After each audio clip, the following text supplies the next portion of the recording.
अस्सलाम वालेकुम व्यूअर्स, उम्मीद है आप सब खैरियत से होंगे। आज टी स्क्वायर आपके लिए बहुत ही ज़्यादा इम्पॉर्टेंट, बहुत इंफॉर्मेटिव वीडियो लेके आए जो कि आपके बहुत ज़्यादा काम आएगी, क्योंकि as we all know that कि बकरा ईद करीब है और फ्रिजेस के अंदर जो गोश्त की क्वांटिटी है वो एकदम से बढ़ना शुरू हो जाएगी। हीट वेव का जो लोड है वो आप सबके सामने है कि पाकिस्तान में क्या है। तो इस हवाले से बाज़ औक़ात कस्टमर्स को, बाज़ औक़ात नहीं बल्कि बेशतर कस्टमर्स को कूलिंग का मसला आता है, एक ओवरलोड करने की वजह से, या फिर आप बहुत ज़्यादा कोल्ड ड्रिंक्स अगर फ्रिज के अंदर रख देते हैं तो उसके क्विक कूल ना होने की वजह से, आउटर टेम्परेचर की वजह से बहुत सारे कूलिंग के मसले आते हैं। कुछ मसले होते हैं टेक्निकली, जिसके लिए ऑब्वियसली आपको टेक्नीशियन को बुलाना पड़ता है, लेकिन कुछ चीज़ें ऐसी होती हैं जो कि आप घर में होम रेमेडीज को अटेम्प्ट करते हुए अपने मसले को हल कर सकते हैं। तो सबसे पहले मैं कूलिंग के मसले के बारे में आपसे शेयर करना चाहूंगा और मैं रिक्वेस्ट करूंगा कि तलाल प्लीज आप मुझे ये चीज़ बताएं और हमारे व्यूअर्स को ये चीज़ बताएं कि कौन कौन सी ऐसी रेमेडीज हैं जिसको हमें चेक करना पड़ता है कि कूलिंग जिसकी वजह से नहीं हो पा रही होती है और उनकी सेटिंग्स की वजह से कूलिंग होना स्टार्ट हो जाती है, चाहे वो नया फ्रिज हो या चाहे वो पुराना फ्रिज हो। ठीक है, तो तलाल प्लीज शेयर करें। ठीक है, अस्सलाम वालेकुम तला।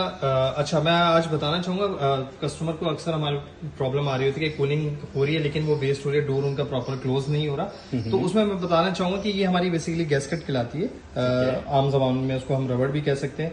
अच्छा, इसमें होता ये है कि इसकी स्टिकनेस जो है वो लूज हो जाती है, जिसकी वजह से आप डोर बंद करते हैं तो या तो वो आपका डोर बंद नहीं होता या बंद होके फौरन ओपन हो जाता है। तो इसकी सिंपल सी रेमेडी ये है कि आपने गैस्केट को उतारना है, अगर उतार सकते हैं, अदरवाइज इसको लगे हुए ही आपने नीम गर्म पानी करना है और कपड़े की मदद से इसको चारों तरफ से आपने ऊपर से लेकर नीचे तक पूरा अच्छे तरीके से साफ करना है। और उसके बाद डोर का जहाँ पे ये डोर बंद होता है जाके इस हिस्से को भी आपने अच्छे तरीके से साफ करना है, ताकि इसके ऊपर अगर कोई डस्ट पार्टिकल्स वगैरह हो या आपकी गैस्केट हार्ड हो गई हो जिसकी वजह से इसकी ग्रिप लूज हो रही है तो वो स्टेबल हो जाए। कोशिश कीजिएगा ये रात के टाइम आप रेमेडी अप्लाई करें, क्योंकि इसमें होता ये है कि इसको क्लीनिंग के बाद आपको कुछ टाइम तक डोर को ओपन नहीं करना होता। तो ज्यादा आपको पता है कि जैसे कि इसका रात में यूजेज कम होता है, तो बेहतर यही है कि आप इसको रात में सोने से पहले अप्लाई करें ताकि आपको ये प्रॉब्लम जो है वो रिजॉल्व हो जाए। फर्दर तला आप मुझे बताएंगे इसमें और मजीद हम क्या बता सकते हैं? तलाल, मैं एक चीज इसमें आपसे और शेयर करना चाहूंगा। समटाइम्स होता यह है कि हम लोग जो अपने रेफ्रिजरेटर्स हैं उसकी प्लेसमेंट किचन में रखते हैं। ज्यादातर घर में ऐसा होता है कि फ्रिज को किचन में रखा जाता है। अच्छा, होता क्या है, वक्तन बा वक्तन जो किचन के अंदर हमारे पास स्मोक होता है, क्योंकि जाहिर सी बात है हम कुकिंग करेंगे तो उसका स्मोक होगा, तो वो स्मोक जो है वो डोर की जो गैस्केट्स हैं ये आपको साइड्स दिख रही होंगी। अच्छा, इसमें देखिए आपके पास 2 लेयर्स हैं। कुछ हमारे पास दोस्त की ऐसी गैस्केट होती है जिसमें ये 2 लेयर की जगह 3 लेयर होंगी। अच्छा, होता क्या है, इन लेयर्स के दरमियान में मैल कुचैल चिकनाई जमा हो जाती है। ये जो साइड्स, गैस्केट की जो साइड्स होती हैं इसमें मैल कुचैल चिकनाई जमा हो जाती है और ये आप अंदर की तरफ ऐसे प्रेस होने लगती है। इससे एक तो इसकी स्टिकिंग भी कम हो जाती है, उससे होता ये डोर आपने क्लोज किया, बाजार तो दिखता है ये क्लोज हुआ हुआ है, लेकिन ये कहीं ना कहीं से हल्का सा खुला हुआ होता है, इससे कूलिंग बाहर आ रही होती है, इससे आपकी कूलिंग अफेक्ट कर रही होती है। तो नॉर्मली जैसे कि तलाल आपने बताया, एक नीम बर्तन में नॉर्मल लूक वार्म वाटर लेना है, नीम गर्म पानी, और या साफ कपड़ा ले लें या बेहतर होगा तौलिया ले लें, ताकि जो क्लीनिंग है वो फ्रिक्शन के साथ ही हो।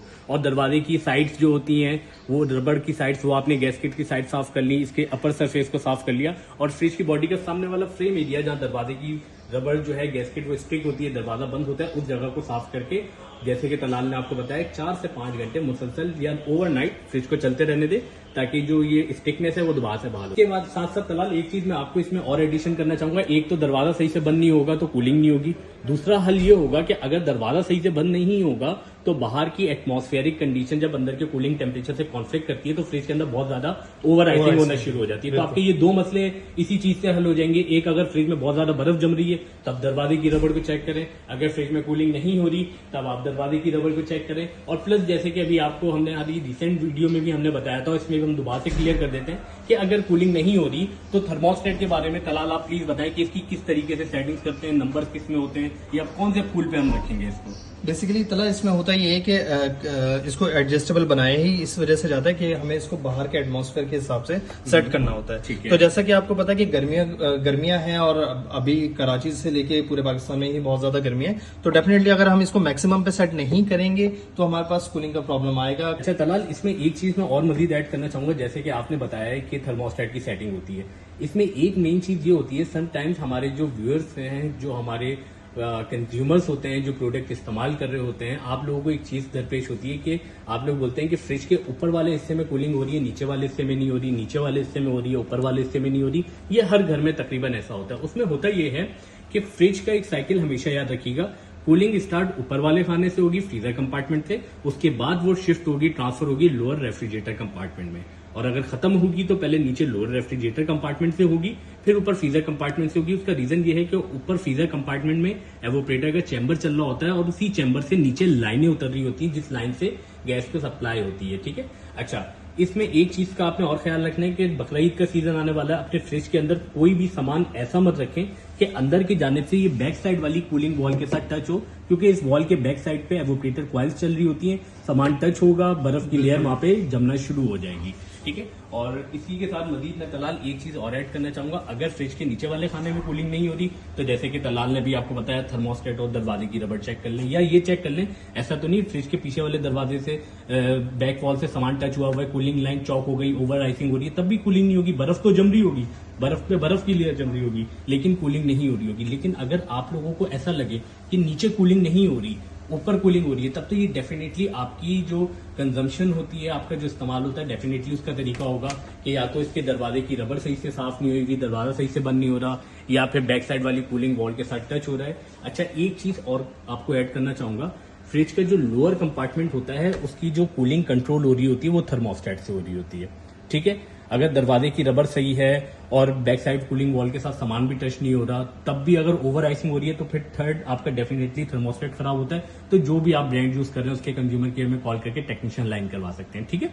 अगर अच्छा, लोअर कंपार्टमेंट की कूलिंग कंट्रोल होती है थर्मोस्टेट से, अपर कंपार्टमेंट जो होता है वो डायरेक्ट कूल होता है। डायरेक्ट कूल से मुराद, अगर आपके दोनों खानों में कूलिंग नहीं हो रही तो आप इस चीज से कंफर्म कर सकते हैं कि ऐसा तो नहीं है कि आप फ्रिज को स्टेबलाइजर के साथ चला रहे हो, क्योंकि समटाइम्स ऐसा होता है स्टेबलाइजर फुल वोल्टेज शो कर रहा होता है लेकिन वो वोल्टेज आके फराम नहीं कर रहा होता जो आपको शो करा रहा होता है। तो चेक करने के लिए बगैर स्टेबलाइजर के साथ चलाएं 4 से 5 घंटे और सामान की मिकदार बढ़ाएं।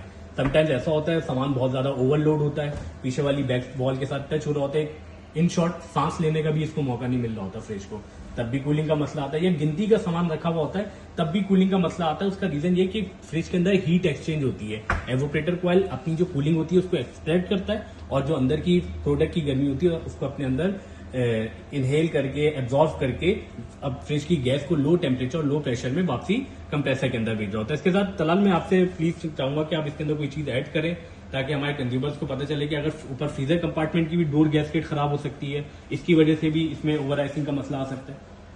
जी तारा, बिल्कुल जैसे कि नीचे वाले गैस्केट में भी प्रॉब्लम आती है और अगर डोर ओपन रहे तो अंदर का एटमॉस्फेयर चेंज होता है जिससे ओवर आइसिंग स्टार्ट हो जाता है। इसी तरह फ्रीजर का भी यही है कि अगर आपकी गैस्केट क्लीन नहीं है, स्टिकनेस इसकी सही प्रॉपर नहीं हो रही, तो डेफिनेटली ऊपर वाले पोर्शन में भी जो है ओवर आइसिंग का प्रॉब्लम आता है।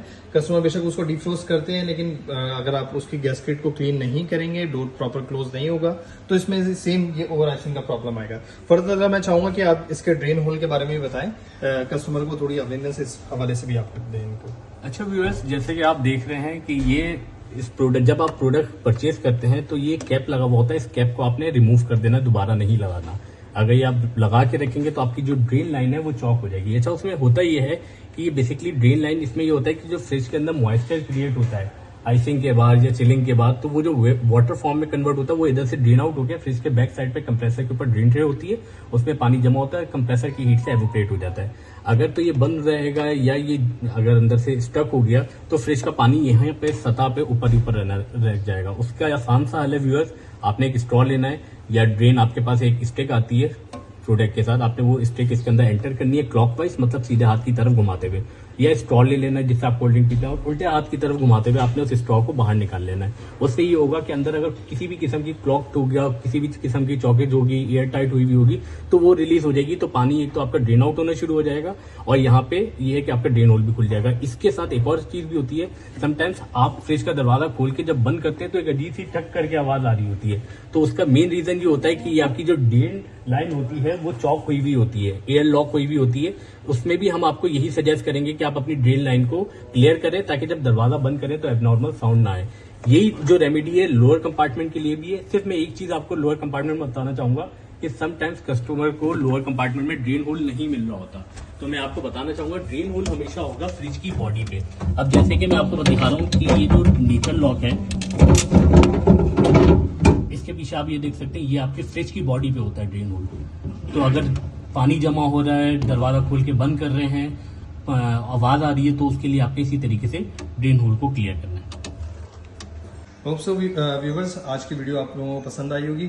Thank you.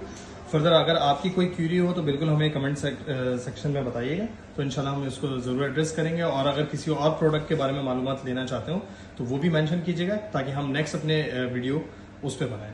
फर्दर ये कि हमारे पेज को लाइक करें, शेयर करें, बेल आइकन को प्रेस करें, ताकि न्यू आने वाली वीडियो से आप आगाह हो सके। और एक चीज तलाल में प्लीज आपके बिहाफ पे, चैनल के बिहाफ पे, अपने बिहाफ पे तमाम व्यूअर्स से रिक्वेस्ट करूंगा कि प्लीज बेल आइकन को हिट करें, अपनी कीमती राय का लाजमी कमेंट सेक्शन में ड्रॉप करें, क्योंकि आप समहाउ ऐसा होता है कि आप यूट्यूब पे, मैं किसी वीडियो को फालतू नहीं बोलूंगा, सब कोई ना कोई कंटेंट शेयर करते हैं, लेकिन आप अपनी जो स्पेशल कमेंट्स होते हैं वो ऐसी जगह पे ड्रॉप ऑफ कर रहे होते हैं जहां से फीडबैक नहीं आ रहा होता। तो ये आपके लिए वाहिद ऐसा प्लेटफॉर्म है जो किसी भी वर्ल्ड अप्लायंसेस के बारे में अगर आपने जानना हो तो प्लीज आप अपनी क्यूरी को सही जगह पे कमेंट करें, ताकि वो प्रॉपरली सही तरीके से प्रोफेशनली एड्रेस हो सके। तो होप सो, मैं आपसे उम्मीद रखूंगा कि आप लोग हमारे चैनल को लाइक करेंगे, शेयर करेंगे, सब्सक्राइब करेंगे, बेल आइकन को हिट करना नहीं भूलेंगे। तो आज की इस वीडियो का आगाज और अंजाम इसी तरीके से मैं करना